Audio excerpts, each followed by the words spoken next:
les clés. Donc quelques détails pratiques pendant que les clés circulent. Déjà, meilleurs vœux à tous pour cette année 2014. Merci d'être venus si nombreux. J'en profite pour les petits messages de début d'année. N'hésitez pas à nous faire part de vos retours sur les séances du Père Fug, sur vos envies pour les futures sessions. Qu'est-ce que vous aimeriez voir? On a, après la présentation, du temps prévu avec de quoi boire quelques bières et en parler. Donc profitez-en pour venir me voir, pour venir voir tous les organisateurs du Père Fug et nous faire part de vos souhaits. On est également preneur de propositions de speakers. Venez proposer des sessions, venez participer au Père Fug. N'oubliez pas la mailing list, perfug@googlegroups.com. Visiblement le site web, tout le monde le connaît, la mailing list pas suffisamment. Et je vais pas vous embêter plus avec les détails pratiques. Je vais tout de suite laisser la parole à Brice Leporini et Florent Ramière qui vont nous faire la présentation aujourd'hui sur JProfiler.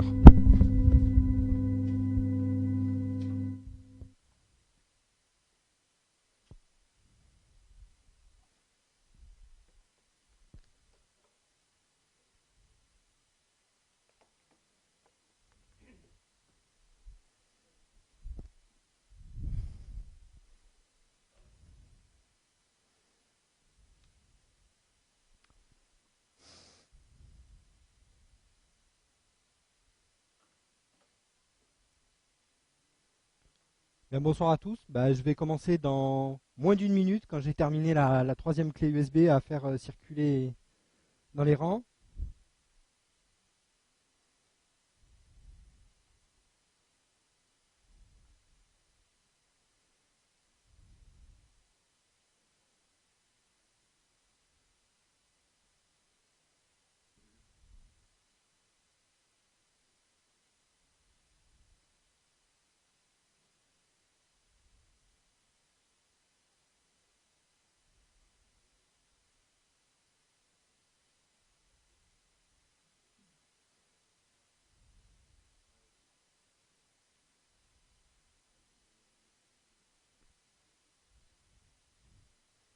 J'ai encore une clé.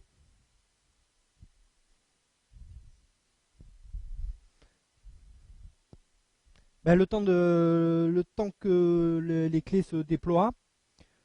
Donc on va commencer par se présenter. Donc bienvenue dans cette session qui va vous permettre d'identifier rapidement des problèmes de performance avec JProfiler. Alors déjà nous, alors il y a Florent qui passe dans les rangs, Florent Ramière qui est cofondateur de Jaxio. Florent, tu fais. Et moi je suis Brice Leporini, je suis indépendant. Je travaille dans le développement logiciel depuis 1995 et j'ai découvert l'écosystème Java il y a une douzaine d'années. Et aujourd'hui, je suis principalement positionné sur ces technos-là. D'abord, merci au Perfuser Group de nous recevoir. C'est la première des choses. Et on est chez Octo, mais on va dire quand même merci à Xebia parce que c'est eux qui nous ont fourni l'application qui va servir de sujet d'exercice ce soir. Alors on y est, le sujet de l'exercice, c'est une application standard. C'est d'ailleurs un sample Spring qui s'appelle Pet Clinic, donc j'imagine que vous avez déjà dû le rencontrer. Il va tourner sur Tomcat, donc c'est une application web qui va tourner avec Spring, un peu de Spring Webflow, de l'Hibernate, et il va attaquer une base HSQLDB. Alors la base HSQLDB, elle va tourner en mode autonome, elle ne va pas être embarquée dans la même JVM que le Tomcat. Là-dessus, on va tirer dessus avec JMeter pour simuler de la charge. Et on va observer le comportement de l'application avec JProfiler. Alors, qui a déjà vu JProfiler? Qui connaît un peu? Ok. Et JMeter? Bien. Alors, les précautions. Alors, qui va dérouler l'exercice en même temps que nous? Ok, donc on a un bon tiers. Alors pour ceux qui vont dérouler l'exercice, attention à la surinstrumentation. Ça veut dire JProfiler va vous proposer deux choix dès le départ, savoir si vous voulez sampler ce qui va se passer sur la JVM, c'est-à-dire échantillonner, ou bien faire une instrumentation complète.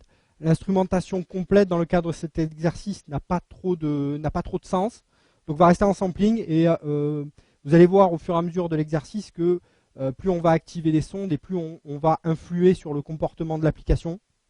Donc attention. Alors c'est un exercice qui a certaines limites, puisque comme vous le voyez sur la même machine, vous allez avoir votre conteneur Tomcat, vous allez avoir la base de données, vous allez avoir le profiler, on va avoir également JMeter, donc l'injecteur plus l'application plus la base de données. On va voir quand même pas mal de choses, mais ça reste un exercice qui a ses limites. Donc l'objectif, une fois qu'on a sorti la plupart des problèmes, c'est voilà ce que je crois que j'ai obtenu sur cette machine-là. Alors c'est un Core i7, c'est un Core i7 avec 8 Go de RAM. Je crois qu'il n'y avait pas l'injecteur quand j'ai obtenu ce résultat-là. Il n'était pas sur la même machine. Pour le démarrage, donc vous avez des clés USB qui circulent. Vous avez la possibilité d'installer JProfiler si ce n'est pas déjà fait. Il y a une archive qui est fournie. Alors si on regarde un petit peu le contenu.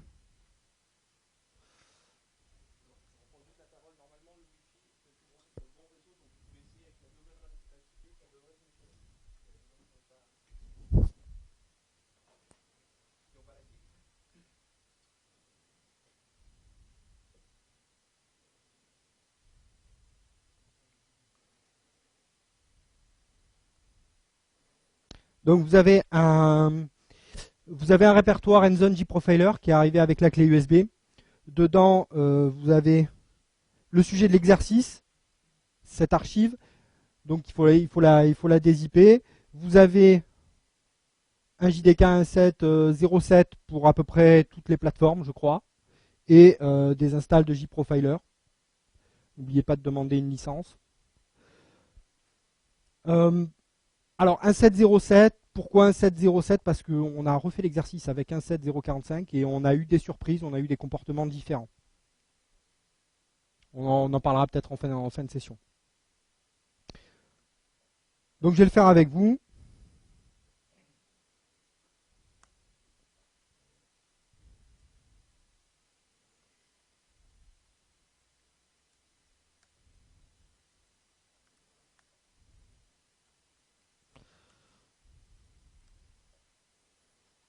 Donc je dézip l'archive, c'est fait. Je vais dans le répertoire.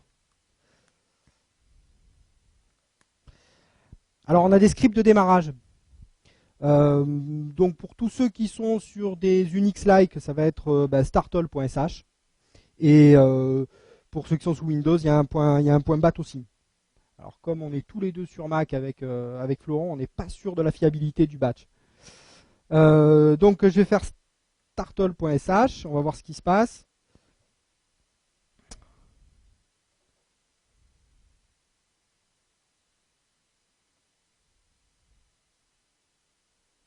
Bien.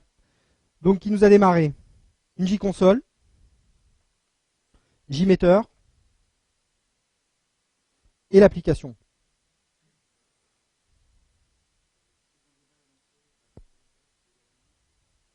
N'hésitez pas à interrompre, il faut que ce soit interactif.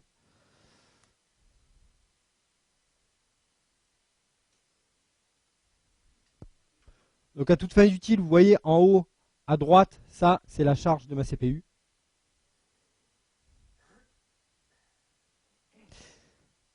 Alors pourquoi la JConsole? Tout simplement parce que Xebia à la base a conçu l'application de manière à ce qu'on puisse désactiver des bugs en cours d'exercice. Ce qui va vous permettre, une fois que vous avez localisé le problème de performance, on va vous donner un code. D'ailleurs, je vais récupérer ma feuille, elle est là.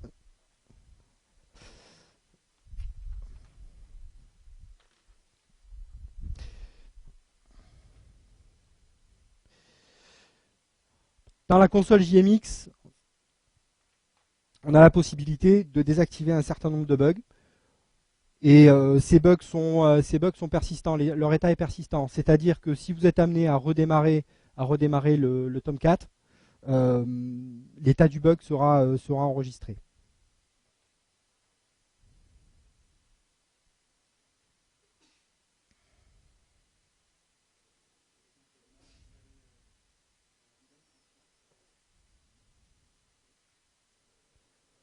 De l'autre côté, donc on a JMeter.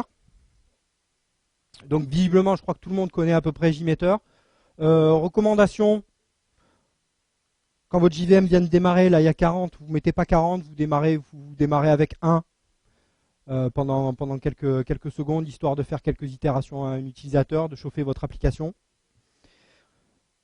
Donc à chaque fois que vous changez un paramètre dans JMeter, donc notamment ici, donc le nombre d'utilisateurs, on a 40, si on met 1, il va falloir sauver, donc on a le bouton sur la barre d'outils, il est connu.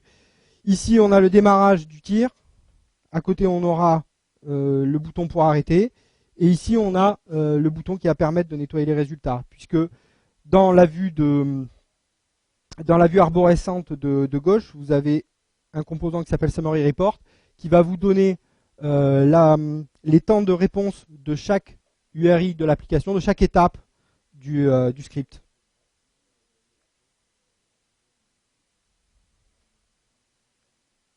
Voilà. Donc là, on a chauffé tranquille. Oui. Alors, toi, tu es sur... alors, ce qui... D'accord. Alors, ce qui peut se passer, c'est que... donc, tu as dézippé? Non, voilà, il faut que tu dézippes ça. Rentre dedans. Ouvrir.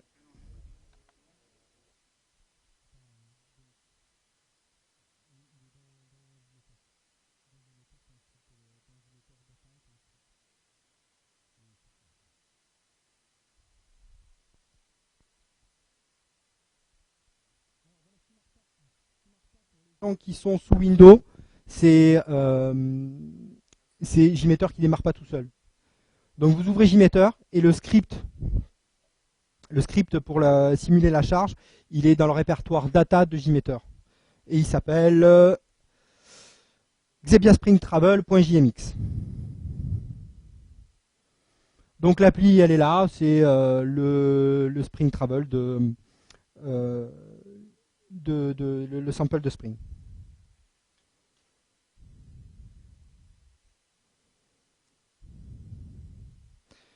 Je vais démarrer JProfiler.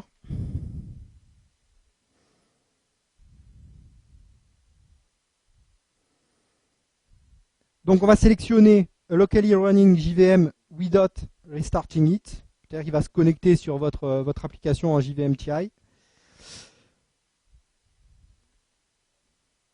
La JVM a sélectionné c'est le Tomcat. On le repère parce que c'est org Apache Catalina Startup Bootstrap.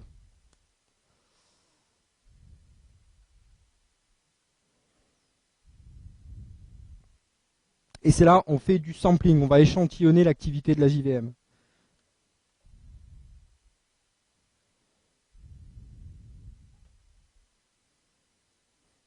Voilà, on va commencer par un petit tour de l'outil. Donc les vues qui sont activées par défaut, on a les vues des threads. On va voir tout l'historique des threads vivants, éventuellement même des threads morts en fonction du moment où on s'est connecté. Alors, en bas, à gauche, on a la légende. Donc les threads en cours d'exécution, c'est-à-dire des threads qui sont en train d'exécuter du code applicatif, sont en vert, les segments sont en vert, on en voit un petit peu ici, là la JVM ne fait rien. Les threads qui sont en attente sont orange, et les threads qui sont en attente de verrouillage d'un moniteur, ils vont être en rouge. Et on a aussi en bleu les threads qui sont en train de communiquer sur le réseau.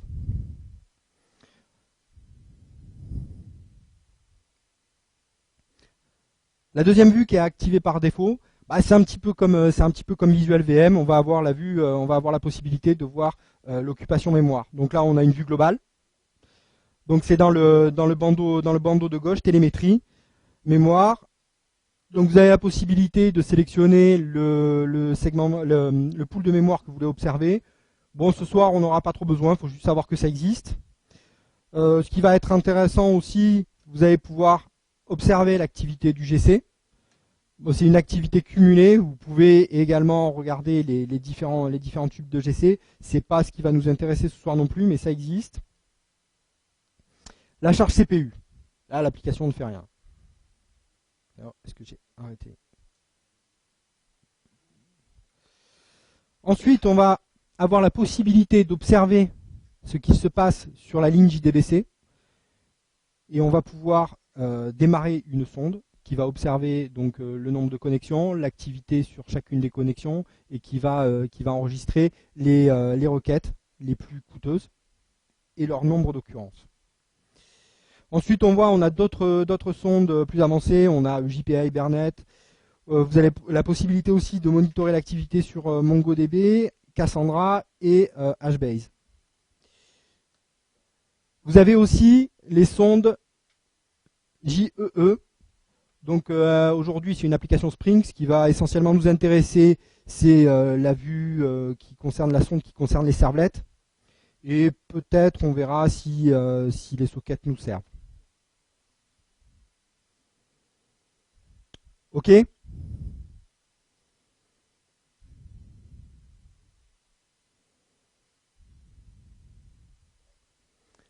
Alors ceux qui veulent dérouler l'exercice, est-ce que vous êtes prêts? Est-ce que ça fonctionne? Est-ce que l'application a démarré? Est-ce que vous avez installé JProfiler? C'est parti? Donc on l'a dit tout à l'heure, on va démarrer doucement, on va démarrer un utilisateur, je l'ai fait. Maintenant, je vais lui envoyer 40, je sauve, puis on va regarder ce qui se passe.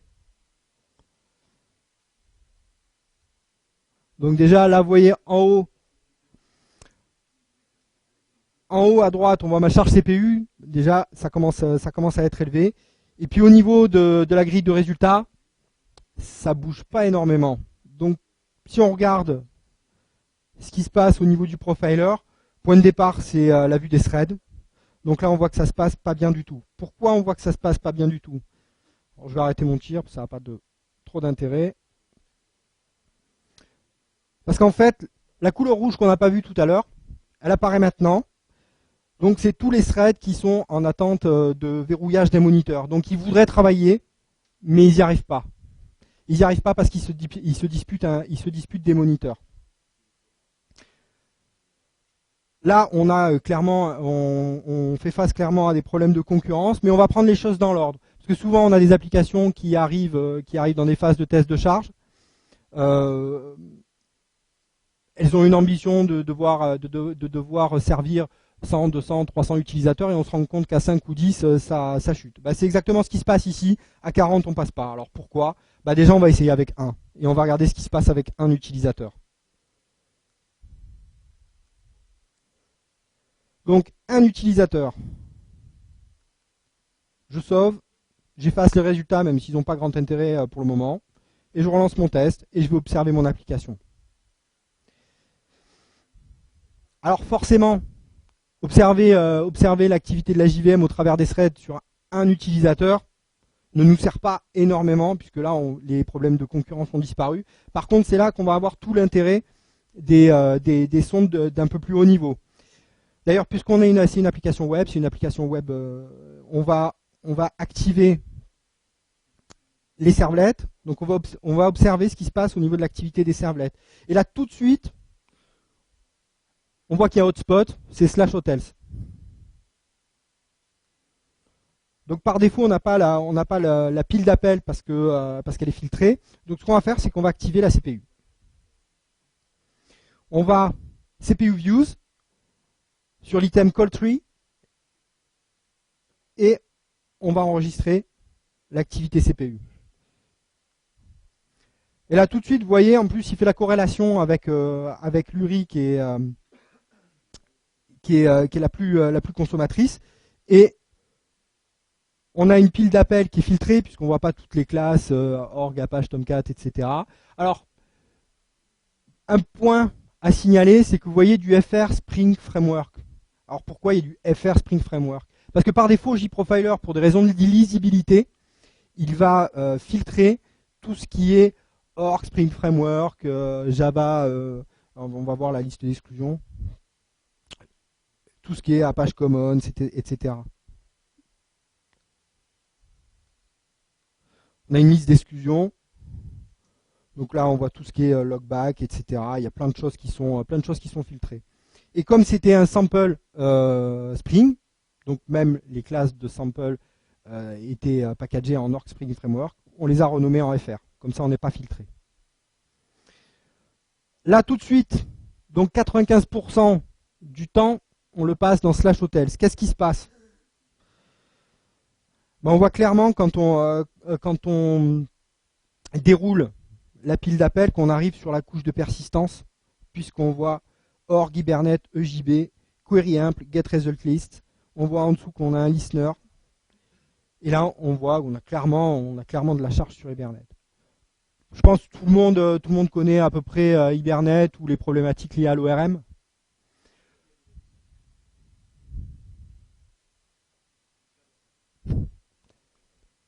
Donc si on sait que c'est Hibernate, on sait que ça a un rapport avec la base de données.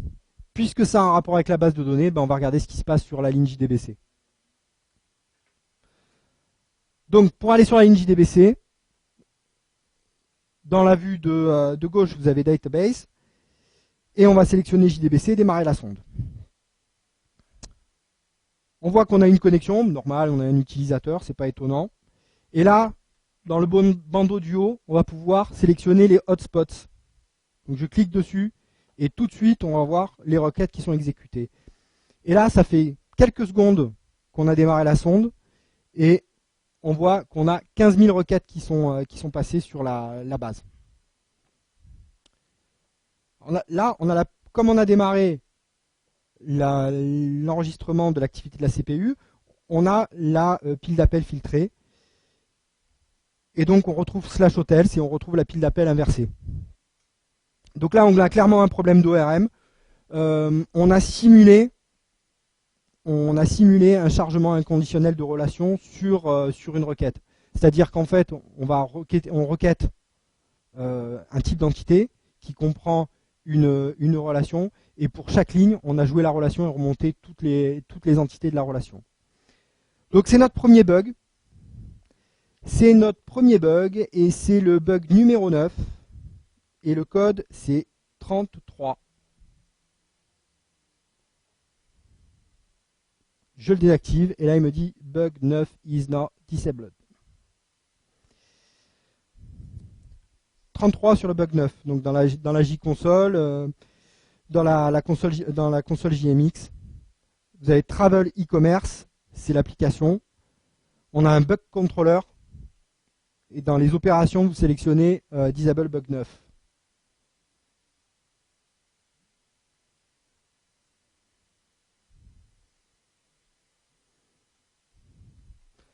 Ben, on va vérifier. Hein. On va vérifier. Donc pour vérifier, ben, on va arrêter d'enregistrer l'activité au niveau JDBC.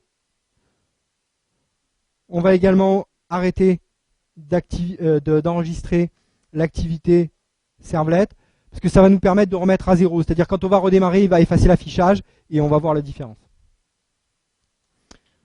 Donc si je redémarre, vous avez vu le bandeau, là, le bouton sur la barre d'outils qui est record et stop probe. Donc je redémarre et je vais regarder ce qui se passe. Donc c'est toujours /hotels, mais on voit que la proportion est légèrement moins importante. On va quand même regarder au niveau de la base de données si on a eu un effet. Donc je vais enregistrer à nouveau l'activité JDBC. Donc là, clairement, on n'a plus les 15 000 requêtes qui sont apparues en 5 secondes. Donc on a contourné le problème. Par contre, on a toujours une requête qui prend énormément de temps, puisque là, on a un nombre d'occurrences. Vous voyez, tout le monde voit sur la colonne de droite le nombre d'événements, donc le nombre d'occurrences. Donc on a nettement moins d'occurrences, mais par contre, on a une requête qui dure relativement longtemps.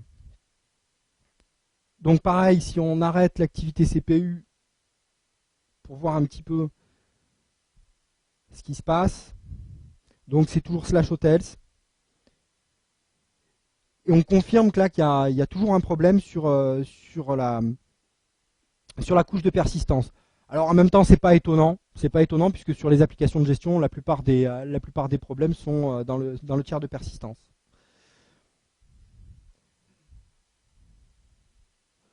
On va regarder un petit peu à quoi ressemble cette requête. Donc on a la possibilité de le faire avec show note details dans le menu contextuel.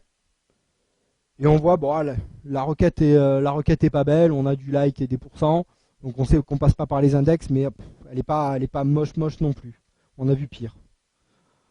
Bah, ce que je vous propose, c'est d'aller voir ce qui se passe dans /hotels, tout simplement. Donc j'y suis, je rafraîchis la page. Et là, ben voilà, je suis tout seul, et déjà, voilà toute la CPU que ça mange, et tout le temps que ça prend.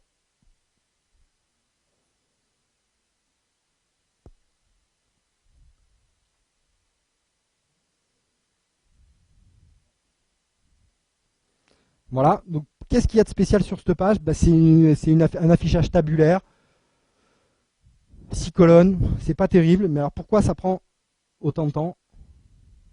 Ah ben ouais. Il n'y a pas de pagination. Alors tiens, petit sondage, qui a déjà eu ce problème-là dans une application où l'équipe avait oublié de faire la pagination dans un état de recherche?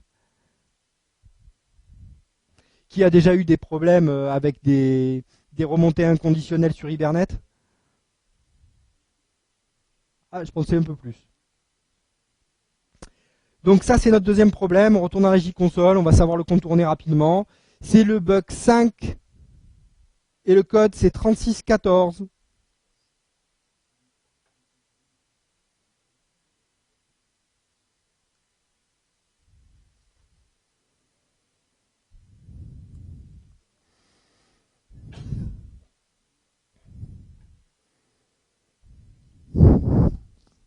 C'est OK, bug 5, 3614.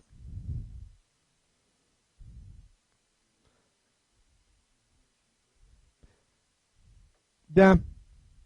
Donc on regarde.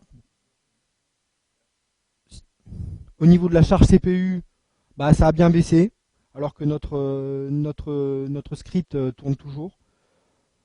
Bah, je vous propose maintenant de recommencer à essayer de charger l'application. Donc on va arrêter le tir, stop. Puis on va y aller franchement, on va lui mettre 50 utilisateurs.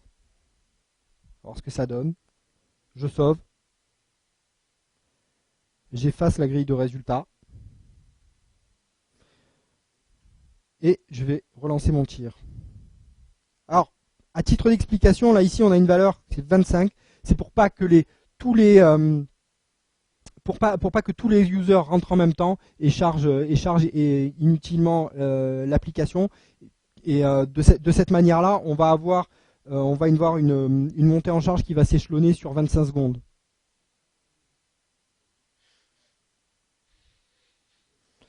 Je démarre.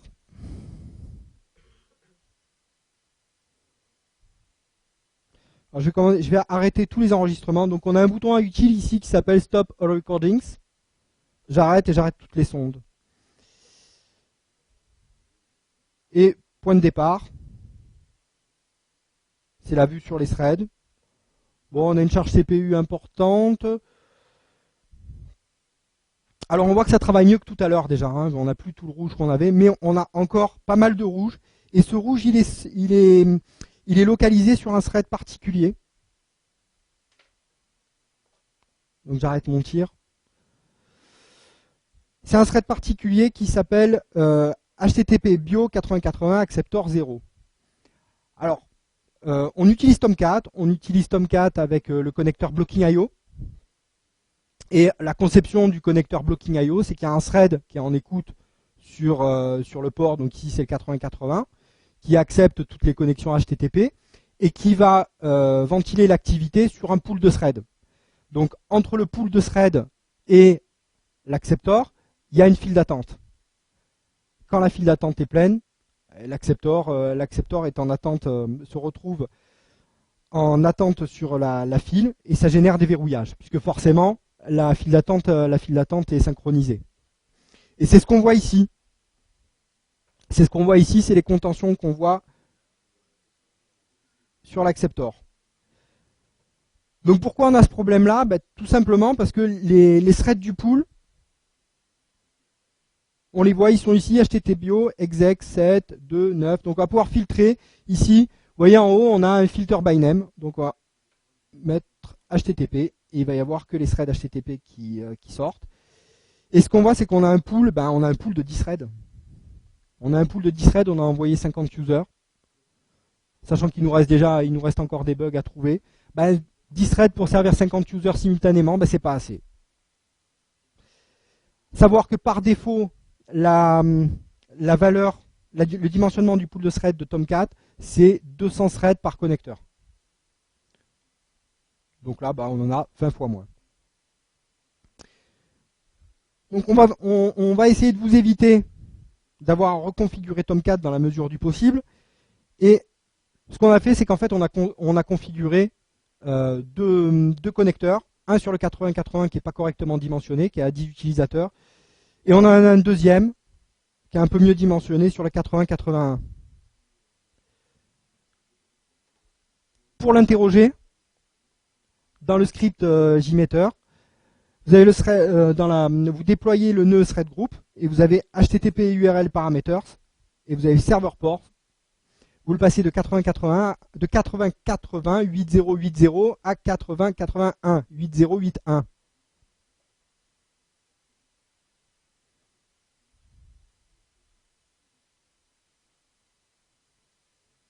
Si vous êtes perdu, vous n'hésitez pas à vous lever la main. Hein.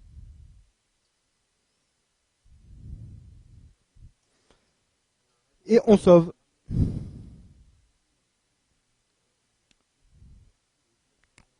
On sauve, j'efface les résultats, je relance.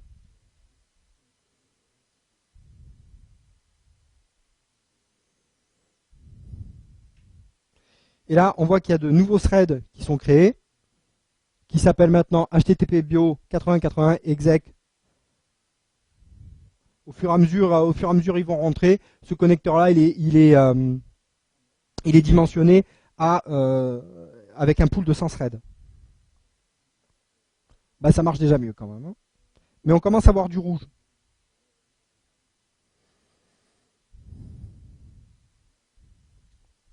On commence à voir du rouge. Et on a une charge CPU qui est toujours importante.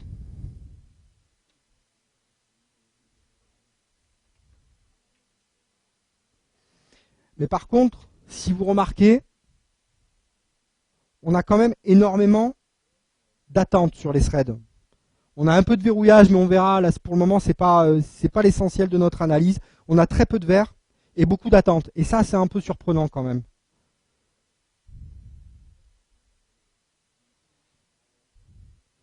Donc ce qu'on va faire, JProfiler a une fonctionnalité qui va nous permettre de suivre les moniteurs et leur état. Donc là, comme on est sous charge,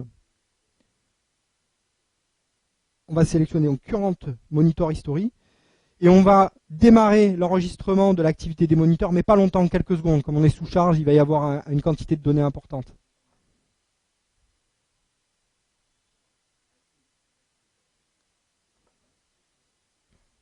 Donc je trouvais que au niveau... Comment? Ouais, quelques secondes.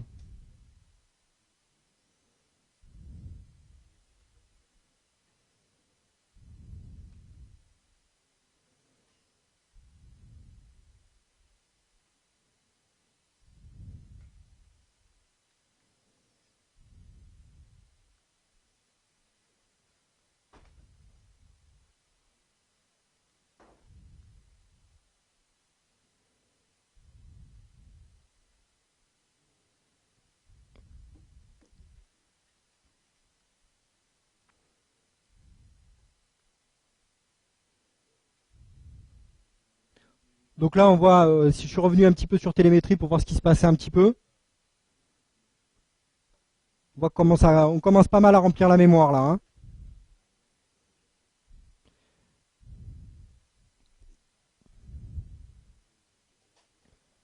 Donc là, je pense que même on va on se rapproche dangereusement de la limite. Donc je vais arrêter le tir. Et on reviendra sur l'analyse des moniteurs.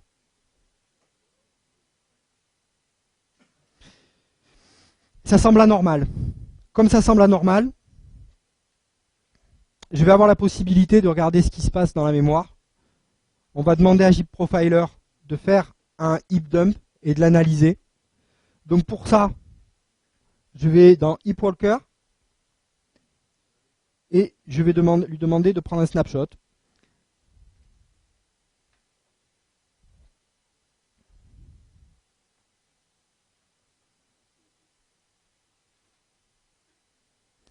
Donc là, il crée un heap dump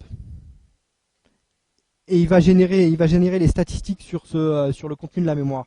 Alors pour rappel, le heap dump, c'est l'intégralité du contenu de la mémoire qui est déversé dans un fichier. Donc ce qui va nous intéresser, c'est d'essayer de trouver quelque chose de remarquable, donc les objets les plus gros. Et ici, on a un bandeau Biggest Objects. Et là, clairement, on a un élément qui se différencie des autres, c'est org Apache Catalina session standard manager. Ça dit quelque chose à quelqu'un? Alors on va regarder. On a la possibilité de regarder à l'intérieur. C'est une HMAP avec des segments. Donc on va dérouler pour trouver ce qu'elle contient. A priori, elle contient les sessions Tomcat. Et alors, on voit la taille.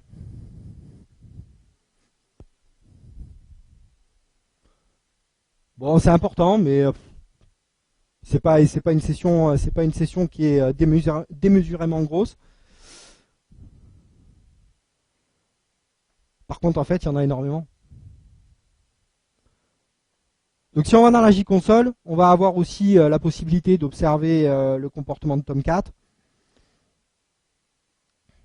Donc dans le nœud manager, pour notre application context root, au niveau des attributs, on va voir ici qu'en fait on a 6810 sessions. C'est dommage, on avait 50 users ou 100 users, je ne sais plus. 50 users, on se retrouve avec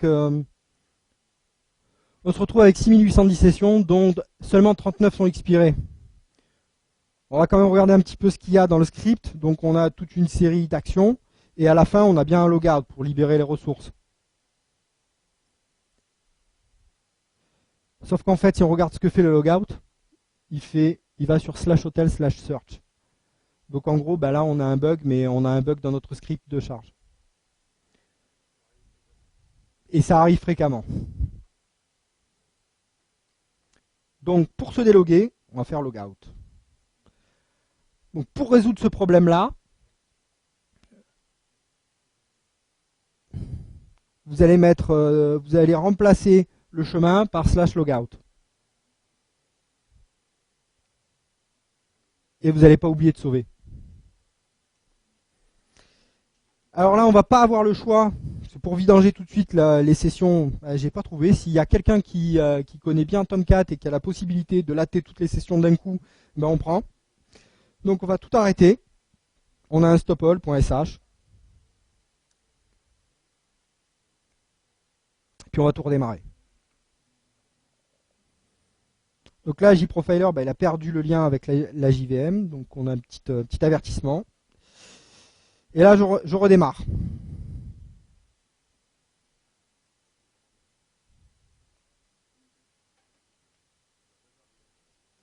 Ouais, je fais startall.bat. Ça, quand on fait le stop, alors le stop, on l'avait pas pour Windows forcément puisqu'on n'a pas les kills. C'est vrai, il y a les kills. Ah, c'est vrai. Je vais le noter. C'est Florent qui fait le script pour Windows. Moi, je veux pas le faire.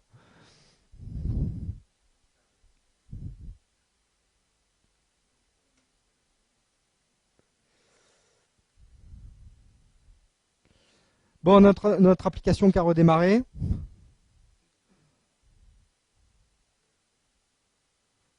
Donc pour ceux qui sont sous Windows, il faut redémarrer JMeter à la main. Donc dans /logout, je vérifie, j'ai bien /logout. Très bien. Je l'ai dit tout à l'heure. On va démarrer toujours à un utilisateur. Je sauve, je démarre, je laisse l'appli chauffer quelques secondes.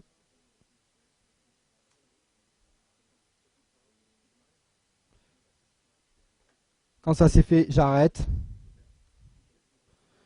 Là, on va y aller carrément, on va mettre 100 utilisateurs. On va regarder comment ça se comporte. Donc, puisque la JVM est tombée et qu'on l'a redémarré, pour retrouver la JVM, ici j'ai un bouton qui s'appelle Attach. Attach et je resélectionne mon Tomcat. Même configuration que tout à l'heure. Hein.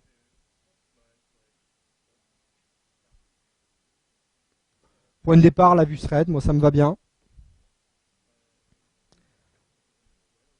Maintenant qu'on a chauffé, ben on va y aller à 100. On va regarder ce qui se passe.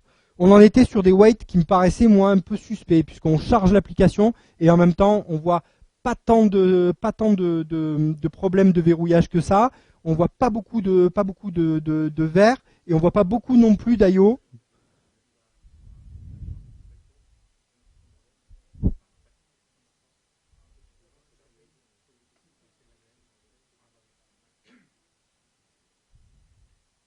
Là on en voit un peu plus de rouge.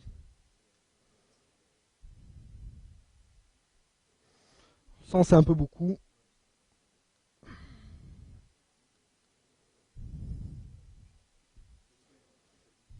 reviens sur 50. J'attends qu'il absorbe la charge.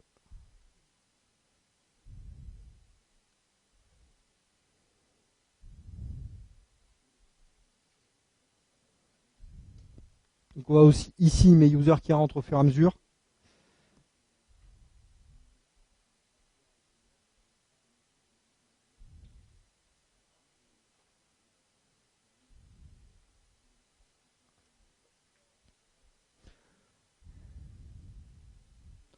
Voilà, là on a une charge à 50 users. On a une CPU qui est bien chargée et pourtant on fait qu'attendre.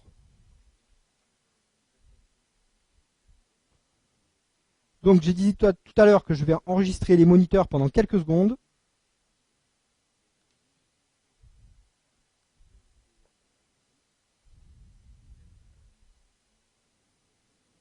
Je vais arrêter mon tir pour le moment.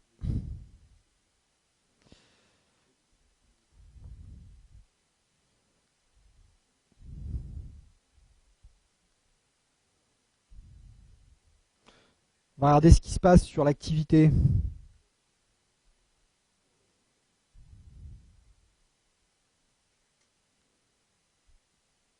Des threads du pool de threads.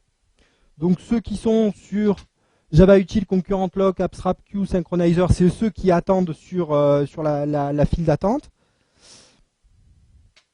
Et normalement, on devrait en voir d'autres plus importants. Ici notamment, c'est ceux-là que je cherche.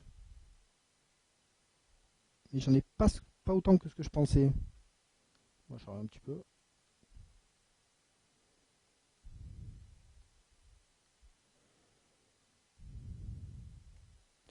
Alors, ce que j'ai fait, j'ai été dans Monitor Usage Statistics et il va me faire en fait un tableau croisé. Il va me faire un tableau croisé il va me générer des statistiques sur les moniteurs. Et là où on attend le plus, après donc les threads qui n'ont rien à faire, ça va être sur une classe de moniteur qui s'appelle org apache command pool impl generic object pools.latch. Et on voit qu'on attend au total, sur le peu de temps qu'on a enregistré les moniteurs, on a attendu quasiment 9 secondes. Donc derrière les threads qui n'ont rien à faire, on a quand même une inactivité importante par rapport à une attente. Et on va caractériser cette attente par le fait que ce sont les moniteurs du pool JDBC. Ça nous donne une indication org apache commands pool. Ce sont les moniteurs qui sont utilisés dans Commons DBCP. Donc si on retourne, regarder un petit peu l'activité au niveau JDBC. Je vais relancer mon tir.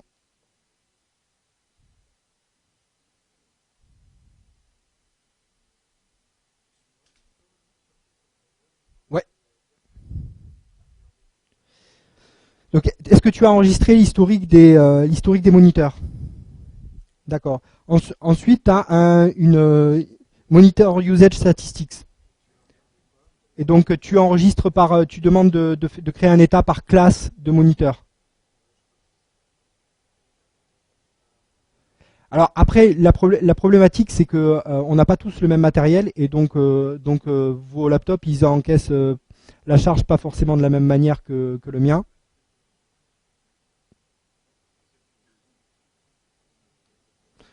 Donc si je reviens sur la vue de base de données, bah, qu'est-ce qu'on voit? On voit que j'ai 2, 4, 6, 8 connexions JDBC.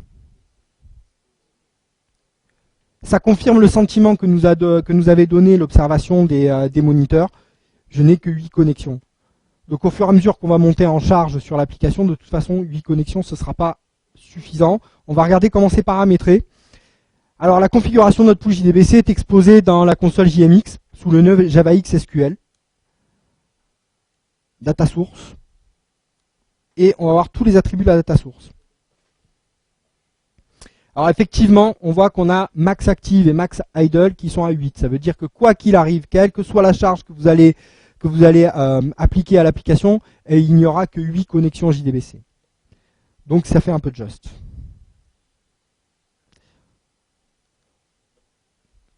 Donc on ne va pas se poser de questions.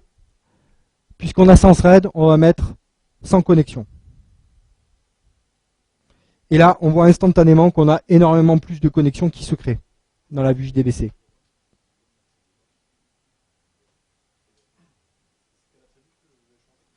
Alors, j'ai changé max active. Mais alors, ce qu'on remarque, c'est qu'en fait, j'ai mis max active à 100 et finalement, on se retrouve avec un ID à 113. Pourquoi? Parce qu'on a gardé un max idle à 8. Ce qui veut dire que le comportement du pool est quand j'ai plus de 8 connexions actives, dès qu'on me restitue une connexion, je la détruis. Donc du coup, passer 8 connexions, c'est comme si on n'avait plus de pool, puisqu'il est tout le temps en train d'en créer. Donc on va le mettre aussi à 100. On ne va pas se poser de questions dans le cadre de cet exercice, on fait 100 et 100. Et là, on va voir que les connexions deviennent persistantes. Donc on va garder que celles qui sont ouvertes. Donc on a open only.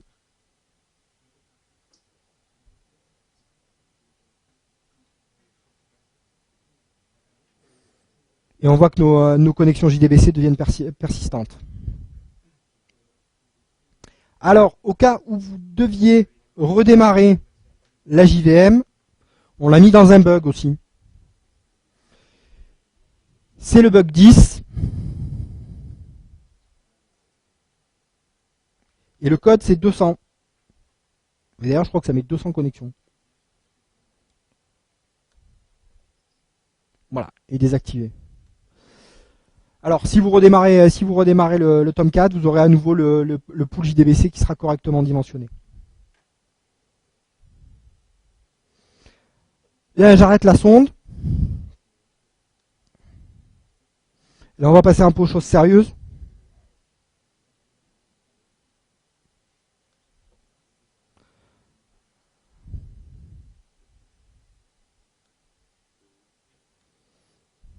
On était déjà quand même à 400 requêtes secondes. Là. On passait au total, en moyenne, à presque 500 requêtes secondes. C'était le bug 10. Et code 200. En fait, par défaut, quand le bug est activé, tu as un pool JDBC qui est configuré avec 8 connexions max et 8 connexions idle. Donc si tu redémarres, je crois qu'il est paramétré à 200, donc tu n'as plus de problème, quoi.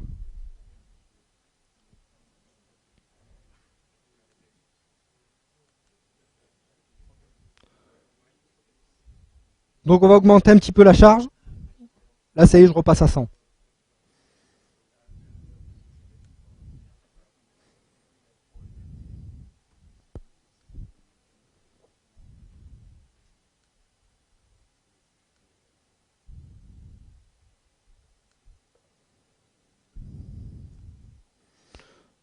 Donc là, on est déjà dans les 700 requêtes secondes.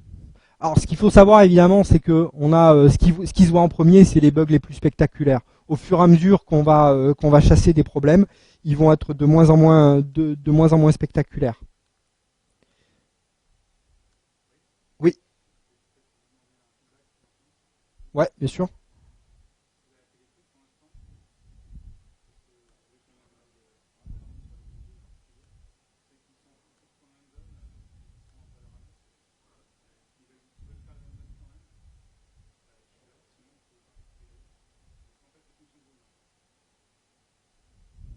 N'hésitez pas à poser des questions, hein, que ce soit interactif.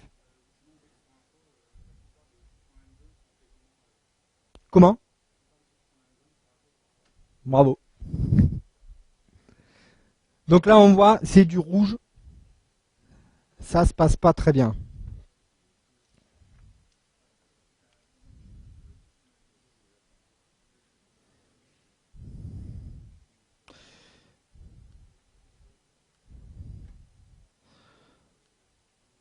Donc on va réactiver l'historique des moniteurs pendant quelques secondes.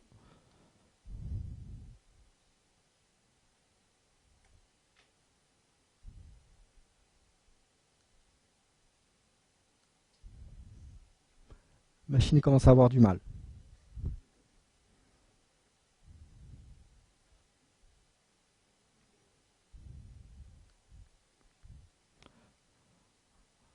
J'arrête le tir pour pouvoir reprendre la main sur le profiler.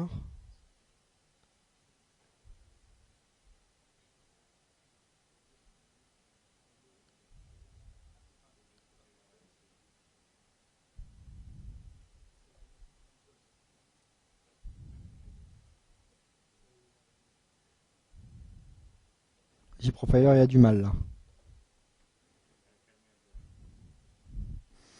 Donc ce que je vais faire, c'est que je vais arrêter le profiler et je vais le relancer. Là, je crois qu'on a fait un test de performance du profiler.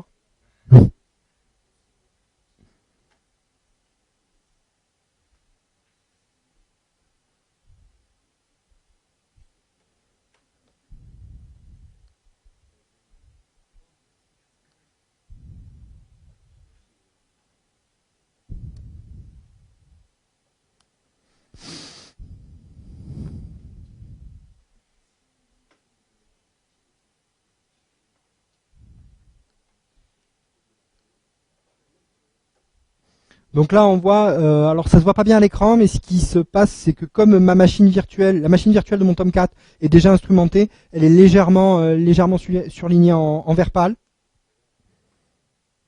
Je reste toujours en sampling, bien entendu.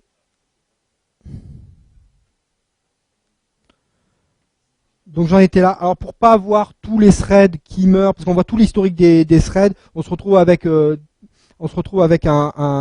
historique qui défile énormément. Moi, je préfère garder que les vivants pour le moment, parce que pour le moment, c'est ce qui a de l'intérêt. Je vais relancer mon tir. Alors peut-être 100, c'est un peu beaucoup. Je vais mettre 80, histoire de continuer à monter. Et de garder un peu de CPU pour mon profiler.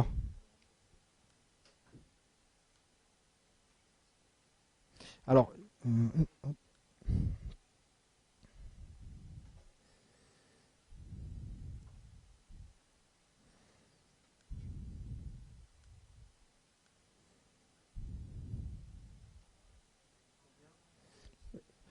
moi j'ai mis 80 là. Sur le J-Meter, j'en ai mis 80, ouais. En fait, c'est un peu de la dichotomie parce qu'il faut, comme j'ai dit tout à l'heure, il y a certaines limites dans l'exercice puisqu'on a tout sur la même machine. Je vais réenregistrer mes moniteurs.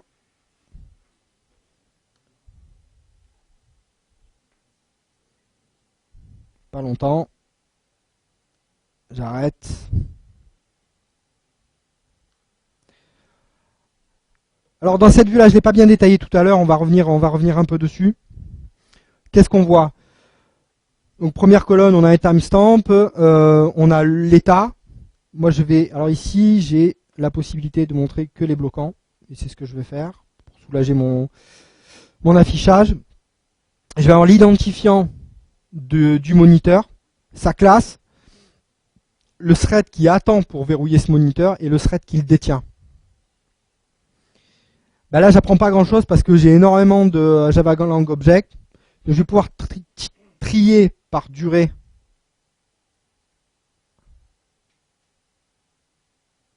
Parce que là, microseconde.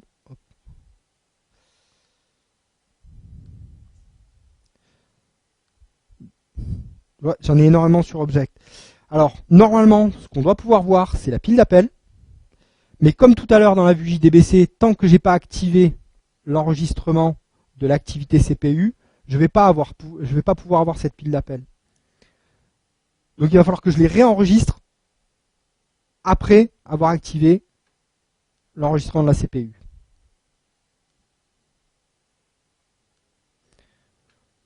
Donc, je refais un enregistrement de quelques secondes de mes moniteurs.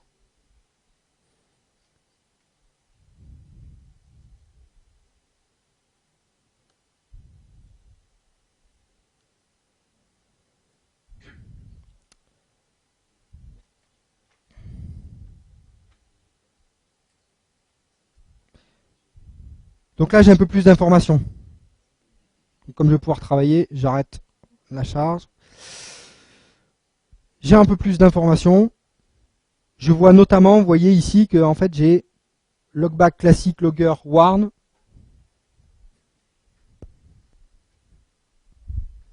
Vous le voyez ici, le warn sur le logback, sur le logger, qui est détenu par un autre warn.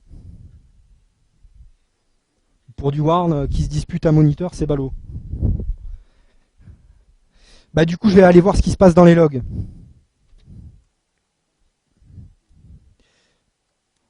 Donc dans le répertoire, vous avez, alors ça se voit pas forcément bien à l'écran, on a donc le répertoire de JMeter et le répertoire de Tomcat. Je vais dans le répertoire de Tomcat et dans les logs.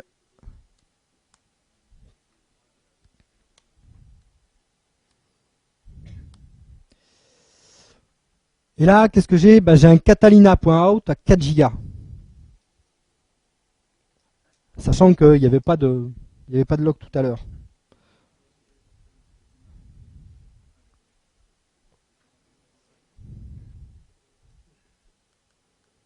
Donc c'est ce que vous devez avoir vous aussi, hein, si vous tirez sur votre appli tout à l'heure, c'est l'ordre de grandeur que vous devez avoir. Je vais regarder quand même ce qu'il y a dans ce catalina.out.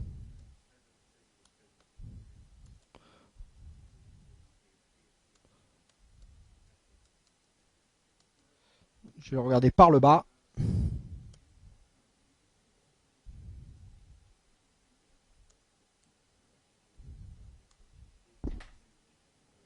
Donc déjà je suis en debug. Alors faire un test de charge en debug, c'est pas génial.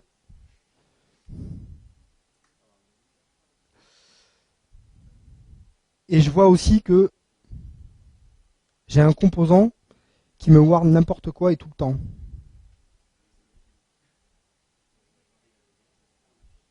Donc si vous parcourez le fichier de log, c'est un de nos bugs. On a un composant qui va envoyer qui va faire du log.warn sur toutes les méthodes qu'il va trouver sur les objets qu'on lui passe. Donc on va déjà désactiver ce bug là. C'est le bug 2. Le catalina.out qui fait 4 Go sur ma machine.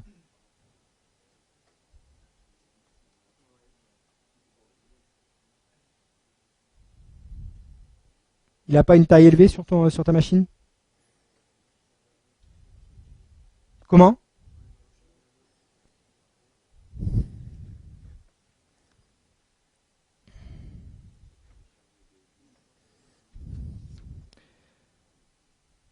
Donc c'est le bug 2 et c'est le code 666.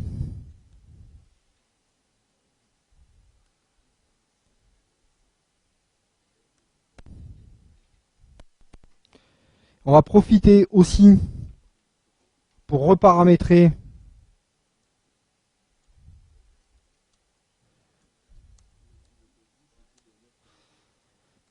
les logs.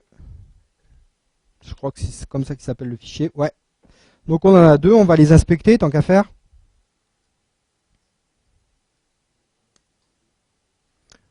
On regarde en bas. Et là, donc, on a deux loggers qui sont en mode trace, c'est pas terrible. On va les passer en warn. Ok?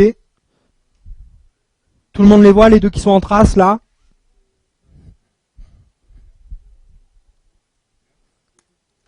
Voilà, ils sont passés en warn. Je sauve, je quitte. Je vais éditer le deuxième. Pareil, on va en bas. Et on a un peu de debug, un peu de trace. Donc on va faire la même chose sur le trace et le debug.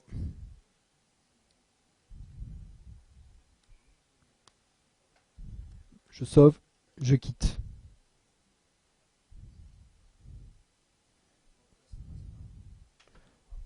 Ouais, c'est bien ce que j'ai fait, hein. Ouais, je mis warn. Warn pour de la prod ou de la charge, paraît bien.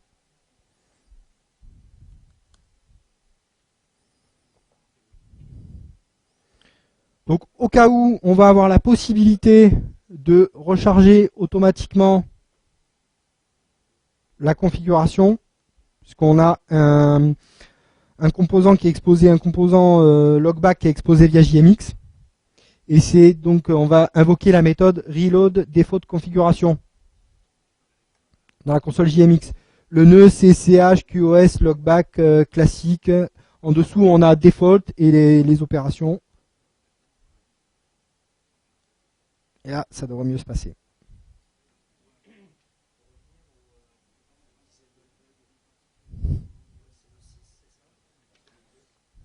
C'est le 2 et c'est c'est numéro 666.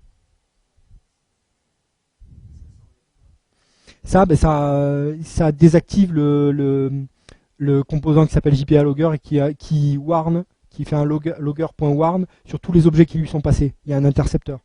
Et donc ça génère des contentions, ça génère des contentions sur le fichier de sortie, le catalina.out. Donc c'est par rapport à ça. Si on revient dans le profiler, ici on voyait qu'on avait beaucoup de verrouillage sur des objets, et avec notamment donc des méthodes qui étaient en attente d'un moniteur alors qu'ils sont dans la méthode warn de logger, de logback. Donc ça nous a amené à aller voir les logs. Et là, on s'est rendu compte que ça fait 1 heure qu'on tire, on a 4 gigas de logs, c'est pas normal. Ça nous a permis de voir qu'on était en debug, on n'aurait pas dû l'être. Ça nous a permis de voir aussi qu'on avait beaucoup trop de warn. C'est pas une situation normale. Soit on a effectivement un problème dans le script qui génère la charge, soit en l'occurrence, nous on avait un bug.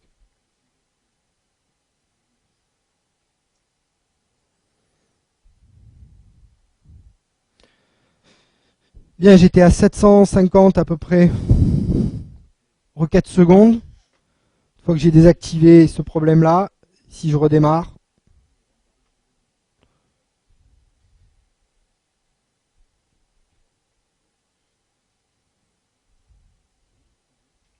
le temps de remonter à pleine charge.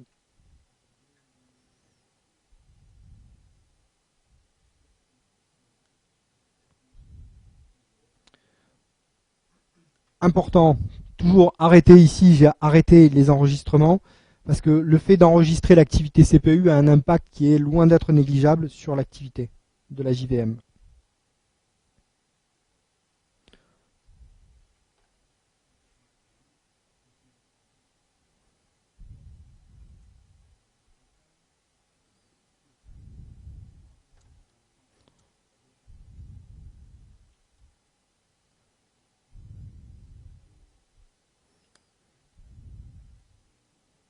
Donc là, si je fais un tel -F, on voit qu'il y a un system out qui traîne.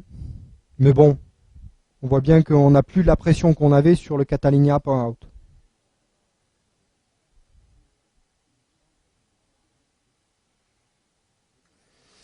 Et d'ailleurs, on voit l'effet immédiat sur les résultats, puisque là, on frôle les 1000 requêtes secondes.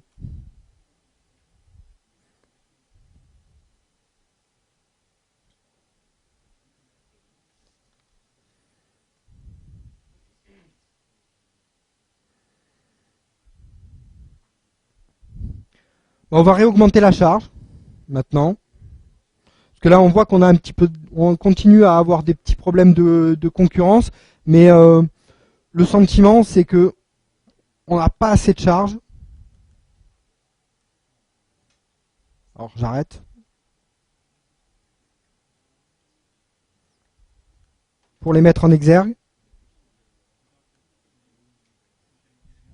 Je nettoie.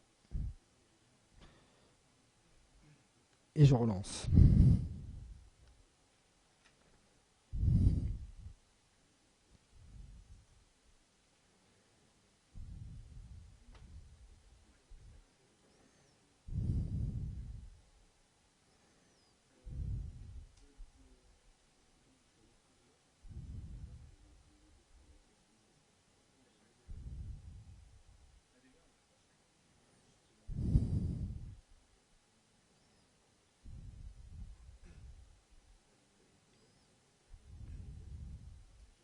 Ouais.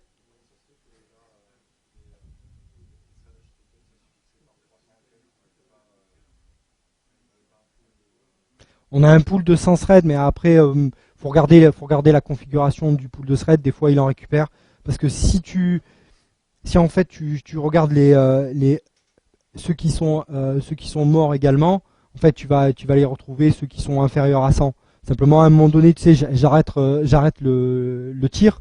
Donc du coup, il cherche à en récupérer quelques-uns, à récupérer une taille au repos qui soit acceptable. Oui, tout à fait. De toute façon, je vais pas m'amuser à les compter, mais ouais, c'est ça.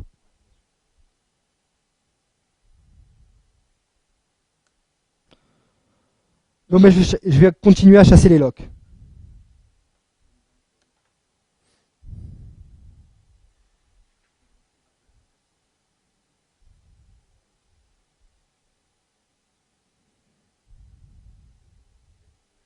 J'arrête. Et je vais chercher des classes de moniteurs qui m'interpellent. Et là d'ailleurs, il y en a une qui m'intéresse puisqu'en fait elle est chez moi, elle est dans mon appli. Puisque je l'ai dit tout à l'heure, les composants de l'application, au lieu qu'ils soient Org Spring Framework, ils sont FR Spring Framework. Donc ces composants-là, ces moniteurs-là sur lesquels il y a des verrous qui sont posés, des verrous disputés, ils sont dans mon application. Donc là, typiquement, quand on a ce genre de verrou qui est disputé, c'est qu'on a une méthode qui est annotée synchronized. Soit elle est annotée synchronized, soit elle fait un synchronize 10 dans le corps de la méthode. D'ailleurs, le but de l'exercice de ce soir n'est pas de regarder du code, mais on va pouvoir quand même, on a quand même la possibilité de le regarder. Si je regarde, donc j'ai dit, je cherche un booking action. Ah ben je suis dessus. Je suis dessus et je tombe dessus là, on a le Synchronizes. Il est ici, donc on voit, on a no bug cochon.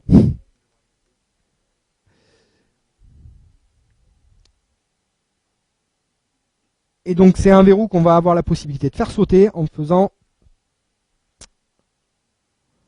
désactivant un bug, et c'est le bug numéro 1.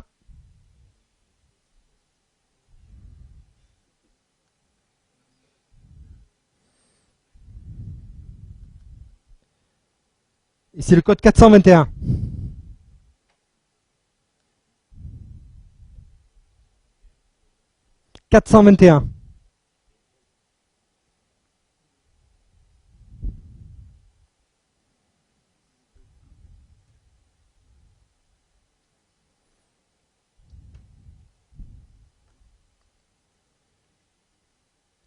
D'ailleurs, là, de suite, on est passé à 1200 requêtes secondes. On était aux alentours des 1100. On est passé à 1200.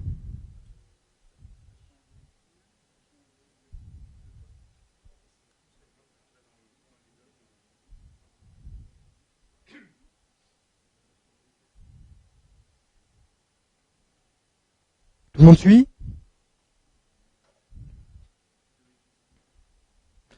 On en a encore un peu.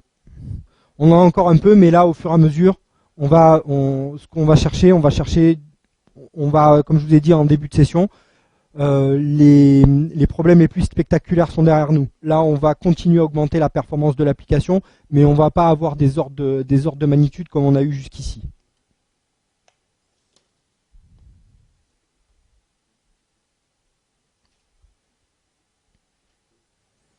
Donc on va essayer de comprendre d'où viennent encore ces petites taches rouges qui correspondent à des moniteurs qui sont très disputés. Alors vous le voyez, moi ma machine elle est à fond là. Hein. On va regarder un peu comment se répartit la charge. Donc là, on a le Tomcat qui prend donc un cœur et demi. Ici, on a l'injecteur qui prend un cœur un tiers. Le système qui prend quasiment les 3/4 d'une CPU. Et le dernier Java doit être la base qui prend quasiment une CPU.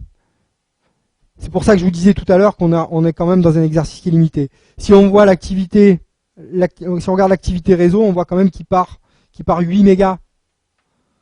Il y a un trafic à 8 mégaoctets seconde sur la ligne réseau.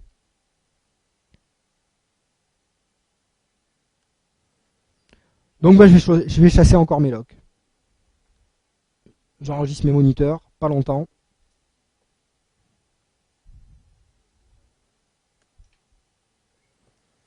Alors j'ai beaucoup de simple formateurs. Alors évidemment, comme j'ai pas activé l'enregistrement CPU, j'ai pas la pile d'appel. Donc je démarre. Je reviens sur l'historique des moniteurs.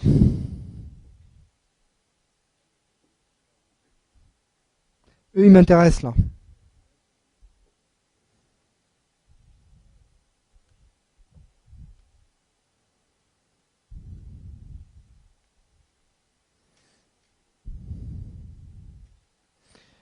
Alors ce qu'on voit ici maintenant, j'ai la pile d'appel. Simplement, elle s'arrête avec java.lang.thread.run. Pas très avancé avec ça. Et c'est souvent ce qu'on va retrouver. Ça fait un peu léger. Alors là, on est typiquement dans le cas où en fait, ce qu'on va chercher comme type de contention va être niché dans les dans les classes qui sont filtrées par le profiler.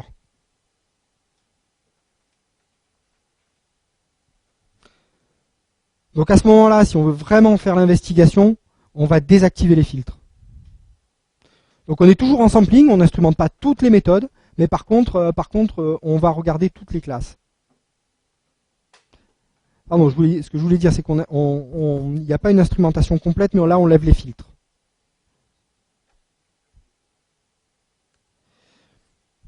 Donc vous avez eu, je vous le refais, j'étais peut-être un peu vite, session settings, là c'est le quatrième bouton sur la barre d'outils. Et sur la gauche, on a filter settings. Et ici, ce sont les fils que je vous ai montrés tout à l'heure. On a la possibilité de les enlever avec la croix rouge qu'il y a sur la droite. Alors la machine va être réinstrumentée quand on va cliquer sur OK, parce qu'il va nous demander quand est-ce. Donc on va activer les paramètres maintenant.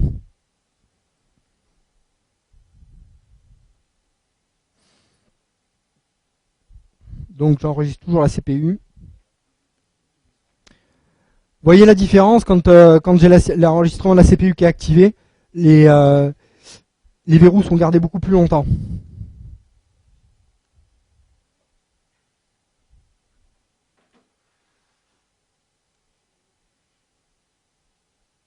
Donc j'ai dit que je voulais les simple formateurs. J'arrête.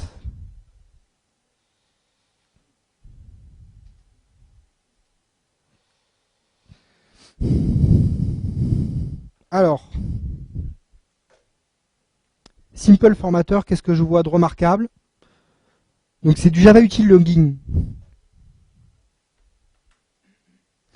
On est encore dans le logging.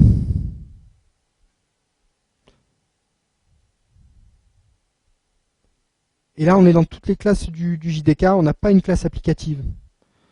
Je vais retourner voir ce qui se passe dans les logs. Voir si je trouve quelque chose de remarquable.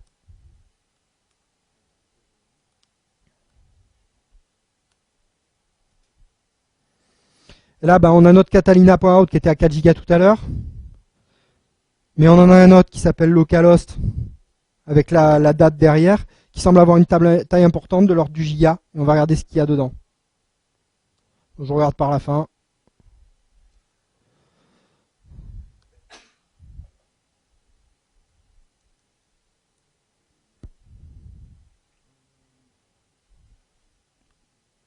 En fait, on a énormément d'exceptions qui sont déversées dans ce fichier-là. Donc si on prend 5 minutes pour regarder la pile d'appels, on voit ici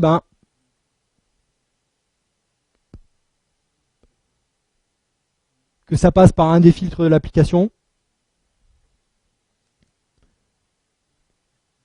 Et on fait un appel illégal à GetWriter. C'est un bug. Et on va pouvoir le désactiver. Donc là, c'est le fait qu'on soit tombé sur Java Util Logging Simple Formatter, qu'on a dépilé, regardé d'où provenait le problème, qui nous a amené à regarder dans les logs une nouvelle fois quel pouvait être le type de problème. Comme le Catalina.out, on l'avait regardé, puis on l'avait passé de debug, on l'avait passé à warn, on avait vu que l'activité était allégée sur ce fichier-là, et on en a un deuxième qui est devenu remarquable du coup.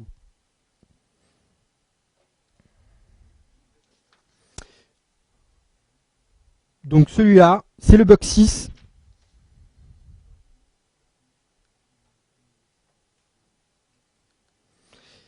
Et le code, c'est 806.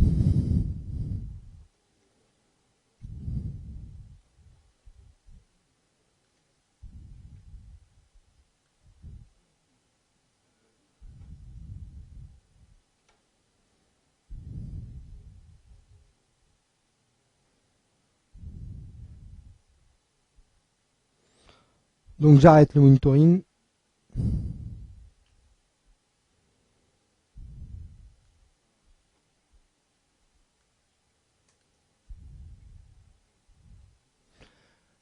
voyez la différence? Ici, on a une petite ligne en pointillé. C'est le moment où j'ai arrêté d'observer l'activité CPU. Vous voyez la différence de comportement. Donc clairement, d'utiliser la sonde qui permet d'observer l'activité CPU, c'est utile. Et puis des fois, ça va vous permettre de grossir le trait et de choper des événements, mais c'est pas transparent.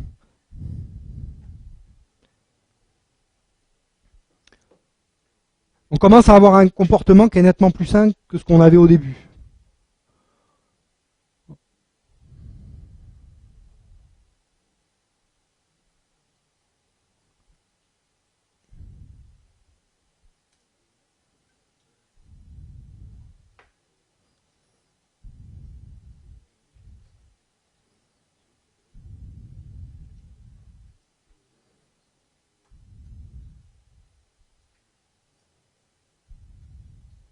On commence à avoir de l'activité au niveau du GC. Vous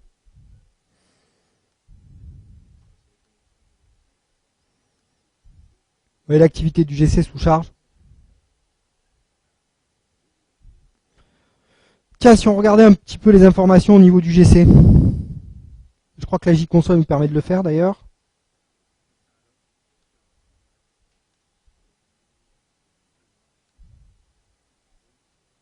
Donc on voit les paramètres de démarrage.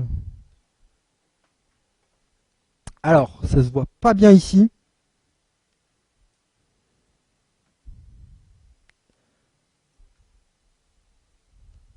Alors, j'arrive pas à le surligner.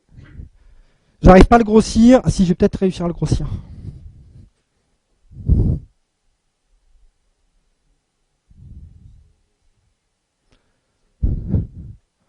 Ce qu'on voit ici, c'est qu'on utilise le serial GC. Donc c'est le garbage collector de la JVM dans les années 70. Bon, on arrive en fin de session, on sait que c'est un problème, mais je ne vais pas vous faire redémarrer la JVM. Vous savez qu'il est là, si on l'enlève, ça marchera beaucoup mieux au niveau du GC.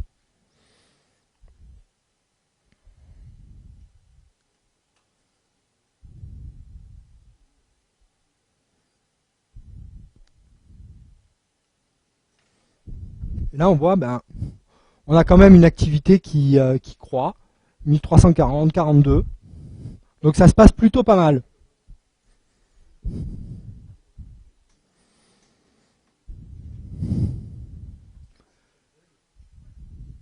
On peut pas le désactiver par bug. Je voulais montrer parce qu'il est là. Alors,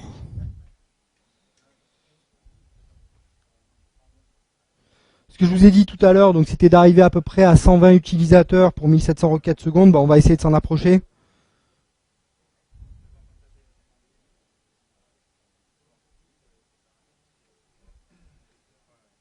Là, on est déjà en 1370. Donc, on va passer à 120.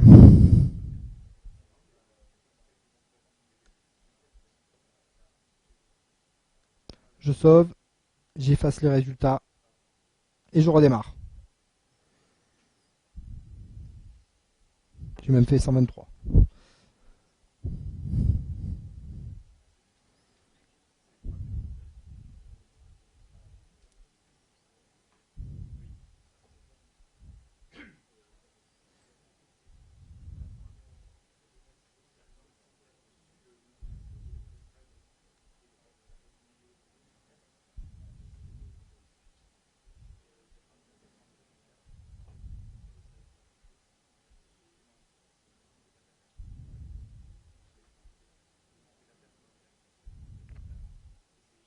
Donc il reste encore un petit peu des logs, bah, on va les chasser.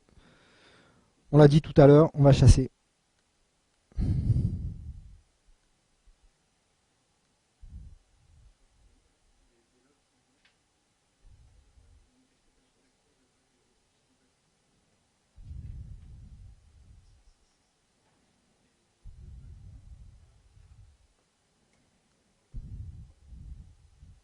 On va essayer de trouver des choses qui soient marquantes. Donc tout à l'heure j'ai utilisé Monitor Usage Statistics.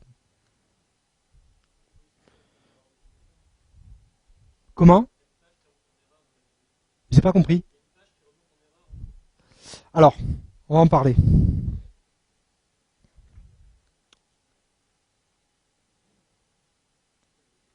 Alors la page les pages qui rentrent en erreur, il y a à peu près 30% qui rentrent en erreur, je crois. Alors on l'a laissé.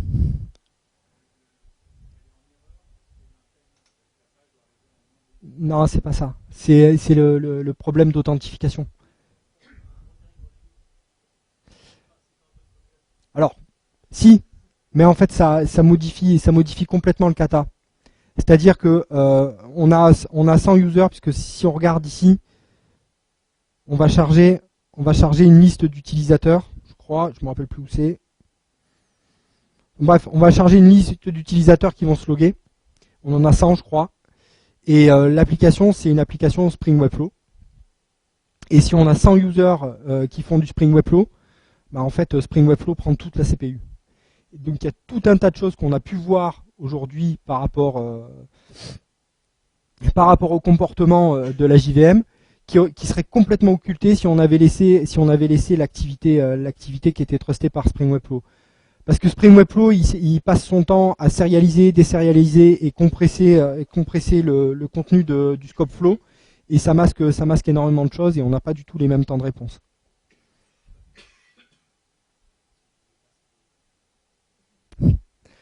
Alors n'utilisez pas Spring Webflow si vous devez mettre une application sur Internet qui doit assurer 10 000 connexions simultanées, ben non, mettez pas Spring Webflow. Si vous avez une application d'entreprise où vous avez un besoin conversationnel, vous allez avoir 50 utilisateurs qui se courent après. Si vous contrôlez bien ce qu'il y a dans le scope flow, ça tient tranquille et puis ça vous amène des fonctionnalités quand même.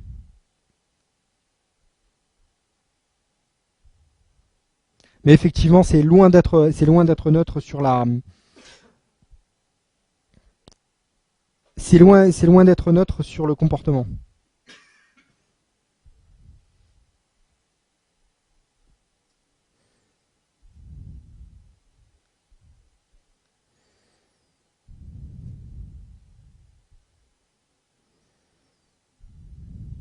Donc là, il reste des choses à voir, mais ça commence à être difficile.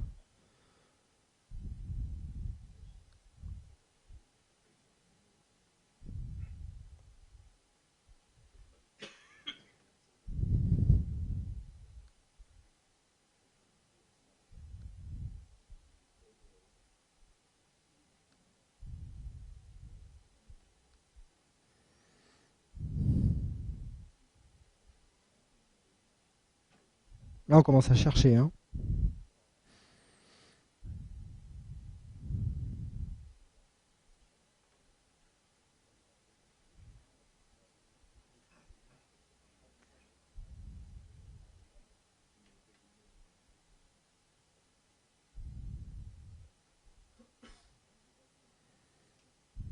On commence à chercher des choses qui sont remarquables parce que bon, bah,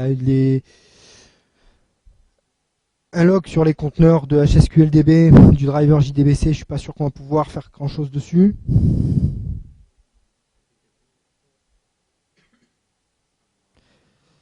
Donc tout à l'heure, je les ai groupés par type de lock.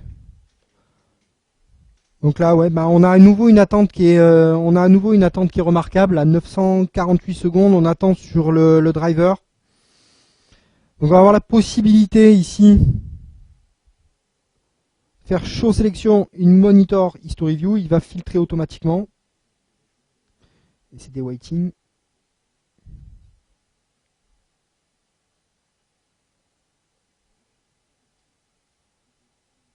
Donc on n'a pas l'intégralité qui a été enregistrée. Est-ce que j'avais... Non, il faut que j'arrive.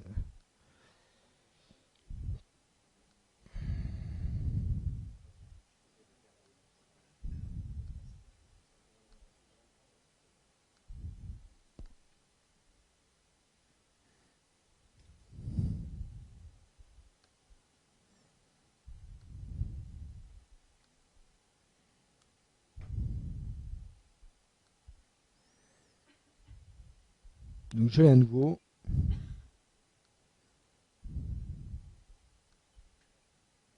Ah, là on voit quelque chose qui est intéressant. On voit un thread.start. Et si on dépile get connection, jdbcdriver.connect, ça c'est pas normal. Et puis là on arrive sur notre application. Vous voyez là le FR, Xebia, Travel, Antifraud, etc. Check DB Online. Donc il y a un développeur qui s'est pris pour le pool JDBC et qui nous a mis un get connection. C'est un bug aussi. Et je vois qu'il y a des petits sourires, je vois qu'il y a des choses qui sont connues. Donc ça, c'est un bug qui n'est pas dans la même qui est pas dans le même nœud, puisqu'il est dans la deuxième application. Antifraude service. Et là, dans les opérations, on a disable bug ici. Hop. Vous voyez, donc travel antifraude service, blablabla. Le code, c'est 3113.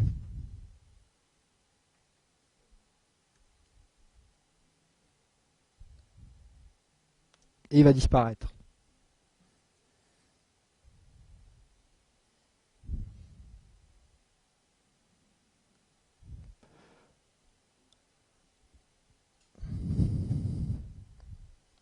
Voilà, globalement, je pense qu'on a vu l'essentiel de ce qu'on voulait vous montrer. Bah, il en reste encore un petit peu. On va le voir. Il en reste quelques-uns qu'on n'a pas désactivés. Globalement, on a fait le plus gros. Après, on va continuer à gratter petit à petit de problème en problème et on va obtenir un peu plus de l'application. Bah, je vous laisse les découvrir de votre côté.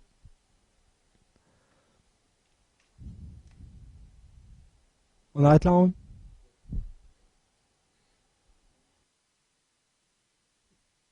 Est-ce qu'il y a des questions? Est-ce qu'il y a des points sur lesquels vous aimeriez revenir?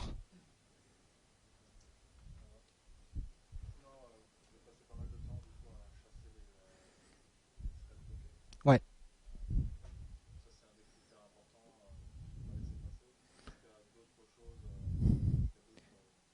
Là, on a regardé une application qui est sous charge. Donc, on l'a observé.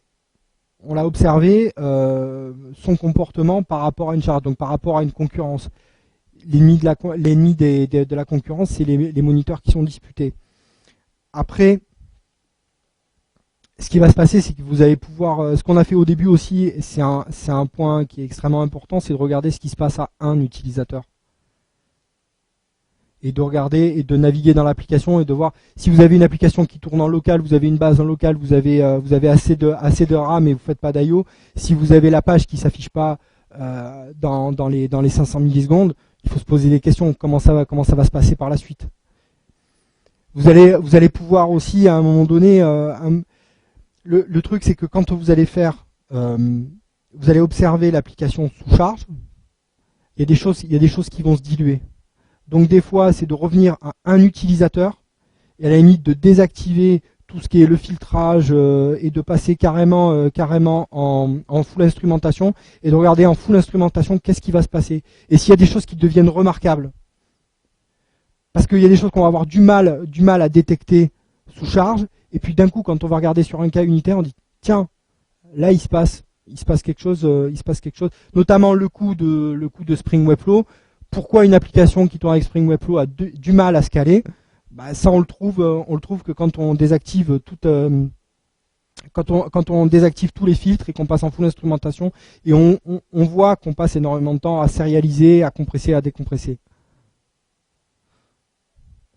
Faut faire attention aussi parce que le profiling c'est pas une science exacte. Alors forcément un thread dump c'est un thread dump, mais à un moment donné le profiler il est susceptible de vous dire des choses et de vous amener dans des hypothèses. Et il faut faire attention. On a la vue CPU ici, on a la possibilité de voir les hotspots. Bon, faut regarder. Ce sont des pistes qu'on doit valider par des éléments factuels. Ce qu'on vous a présenté ce soir aussi, c'est le chemin qu'on a trouvé pour résoudre les problèmes de l'application de Xebia. Après, il n'y en a pas qu'un seul. Il n'y en a pas qu'un seul. Le point de départ, c'est quand même de regarder ce qui se passe au niveau de l'activité des threads, au niveau de la mémoire, au niveau du GC. Mais vous avez tout un tas de pistes que vous permet l'outil. Il n'y a pas une seule façon de voir les choses. En début de kata, on a vu qu'il y avait qu'on avait une page qui prenait énormément de temps. Donc ça, on aurait pu très bien aussi regarder l'activité au niveau des sockets. On aurait vu qu'on avait des pics à 3 mégasecondes pour afficher une page à un utilisateur.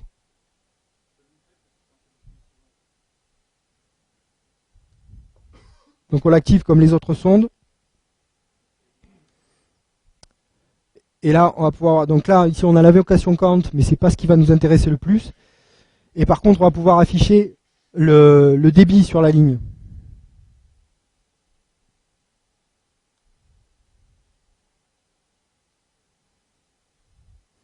Ah, attends. Ce que je vais faire, c'est que je vais réactiver le bug de tout à l'heure. C'était le bug 5.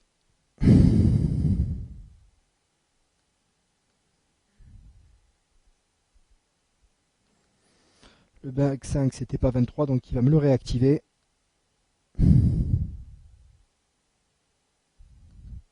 Je relance à un utilisateur. Je sauve. Je nettoie. Je lance.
Et on le voit ici, donc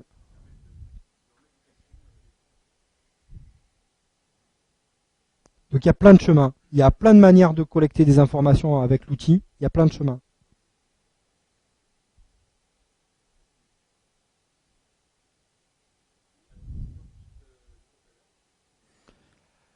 Alors, c'est toi qui utilises YourKit. Ton feedback alors sur YourKit?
Nous, en informatique d'entreprise, c'est inversé.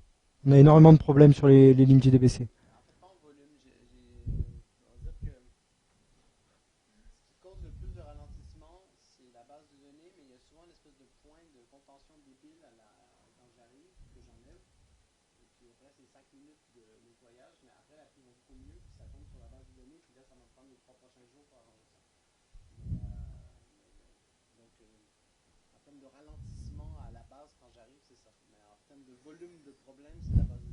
Ouais.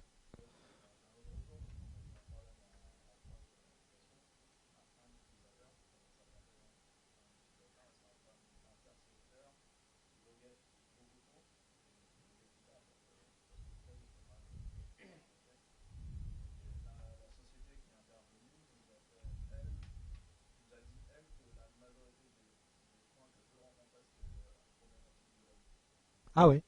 De journalisation applicative qui est non maîtrisée.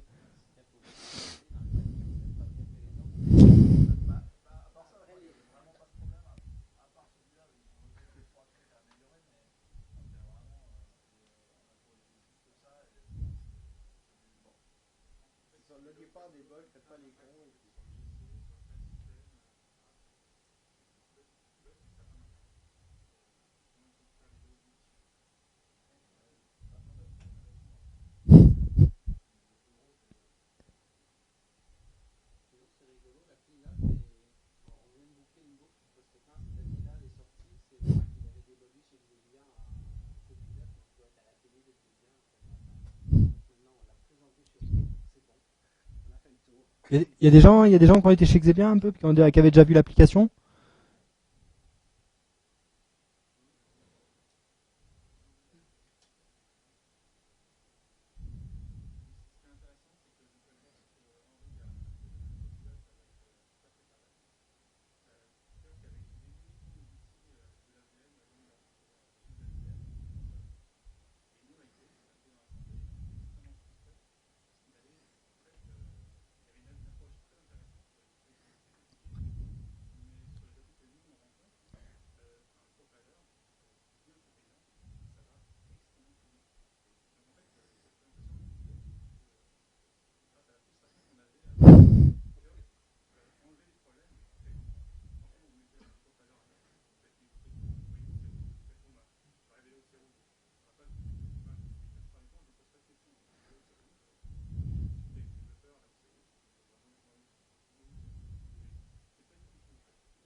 Moi personnellement, j'ai pas de retour d'expérience là-dessus. Mais par contre, clairement, puisque en fait c'est une session qu'on a jouée la semaine dernière aussi chez Ippon dans une autre manifestation et qu'on avait joué en octobre à Softcheck. Entre temps, j'ai mis à jour mon JDK et quand j'ai révisé le kata avant de le rejouer dans les user groups, j'étais embêté parce que je trouvais plus mes locks. Je les avais notés à l'époque où j'avais préparé la presse, et je trouvais plus mes locks et je comprenais pas. Et en fait, j'ai cherché ce qui avait changé sur mon environnement. Ce qui avait changé, c'était mon JDK. Je suis passé en 45 et quand j'avais préparé la presse, j'étais en 7, en update 7. Je suis repassé en update 7, les locks ont réapparu. Est-ce que la JVM fait plus de préemption de lock en 45 qu'en 7? Je sais pas. Honnêtement, j'ai pas la réponse. Mais par contre, clairement, ne serait-ce que même si on est sur la JVM Oracle, en fonction de l'update, on peut voir des différences déjà.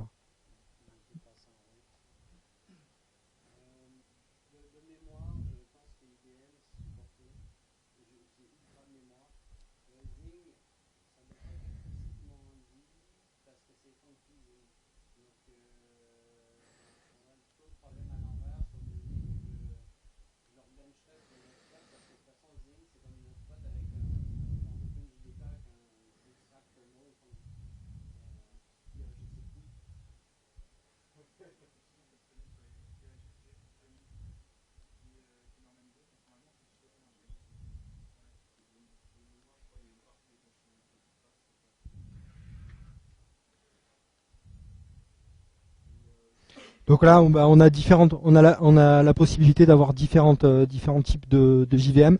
Après, le périmètre qui est couvert, est-ce qu'il est équivalent pour tous les fournisseurs de JVM? Je sais pas répondre.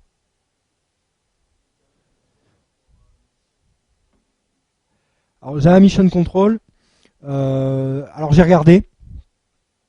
Alors Java Mission Control, c'est un outil de profiling un peu comme Visual VM qui est issu de la synergie entre Hotspot et JiroKit. J'ai regardé un petit peu quand c'est arrivé, je crois que je sais plus si c'est avec l'update 40 ou l'update 45. Alors c'est un outil qui est à suivre, mais moi j'ai l'impression que c'est pas encore sec. Parce que clairement, il y a des fois où on clique sur des boutons, il devrait se passer des trucs, il se passe rien. Mais il est à suivre, quoi, clairement.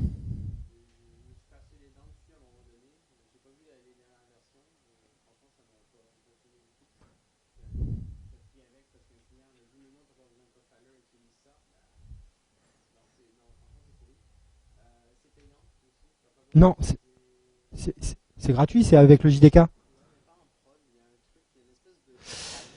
En fait, il y a un flag dans la JVM déjà il faut activer des features commerciales.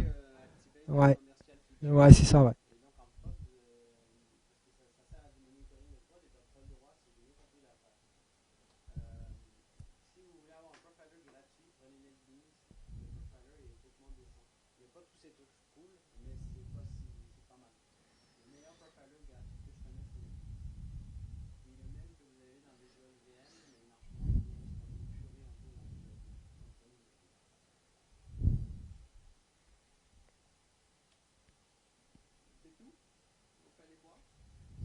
Ouais, moi j'ai soif, hein.